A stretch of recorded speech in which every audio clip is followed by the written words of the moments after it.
22 വർഷത്തെ കാത്തിരിപ്പിന് ശേഷം ചിരവൈരികളായ മോഹൻ ബഗാന്റെ പടയോട്ടം തകർത്ത് ഈസ്റ്റ് ബംഗാൾ ഇന്ത്യയിലെ ടോപ്പ് ഡിവിഷൻ ലീഗ് കിരീടം ചൂടിയിരിക്കുകയാണ്. വിജയത്തിന്റെ മധുരം അവരെ കൂടുതൽ മത്ത് പിടിപ്പിച്ചിരിക്കുകയാണ്. ഇനി ഒരിക്കലും വിജയത്തിൽ നിന്ന് പിന്നോട്ട് പോകാൻ ഈസ്റ്റ് ബംഗാൾ തയ്യാറല്ല. ഇമാമി ഗ്രൂപ്പിനെ കൊണ്ട് തങ്ങളെ ഫണ്ട് ചെയ്യാൻ പറ്റത്തില്ലെങ്കിൽ കുറച്ചുകൂടി വലിയ ഫണ്ടേഴ്സിനെ ഞങ്ങൾ ഇറക്കും എന്നുള്ള മൈൻഡ് സെറ്റിലാണ് നിലവിൽ ഈസ്റ്റ് ബംഗാളിന്റെ ബോർഡ് പോകുന്നത്.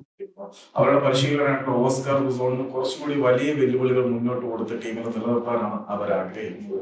ഇന്ത്യയിലെ ഏറ്റവും വലിയ സൈനിങ് ആയിട്ട് ഇപ്പോൾ വിശേഷിപ്പിക്കപ്പെടുന്നത് നമ്മുടെ റയാൻ വില്യംസിന്റേതാണ്. ഒരു വർഷത്തെ കോൺട്രാക്ട് ട്രിഗറിംഗ് ഇന്ത്യൻ സിറ്റിസൺ ആയതോടുകൂടി ബംഗളൂരു എഫ് സിക്ക് ഓട്ടോമാറ്റിക് ആയിട്ട് ഓൺ ആയെങ്കിൽ പോലും ഇന്ത്യയിലെ ഏറ്റവും വലിയ ട്രാൻസ്ഫർ ഫീസ് കൊടുത്ത താരത്തിനെ കൊണ്ടുവരാനുള്ള നീക്കത്തിലാണ് ഈസ്റ്റ് ബംഗാൾ എന്നാണ് പുറത്തേക്ക് വരുന്ന റിപ്പോർട്ട്. ഇന്ത്യൻ സൂപ്പർ ലീഗിന്റെ ചരിത്രത്തിൽ ഏറ്റവും വലിയ ട്രാൻസ്ഫർ ഫീസ് കൊടുത്ത് ഫോറിൻ പ്ലെയർ ക്വാളിറ്റിയുള്ള ഒരു ഡൊമസ്റ്റിക് പ്ലെയറെ തങ്ങളുടെ വിഭാഗത്തിലേക്ക് കൊണ്ടുവരാനുള്ള ഈസ്റ്റ് ബംഗാളിന്റെ നീക്കം വളരെ വലിയ ചർച്ചകൾക്ക് വഴിവരുന്നുണ്ട്. ഈസ്റ്റ് ബംഗാൾ റയാൻ വില്യംസിനെ കൊണ്ടുവരാനുള്ള നീക്കം ആരംഭിച്ചിട്ടുണ്ട്.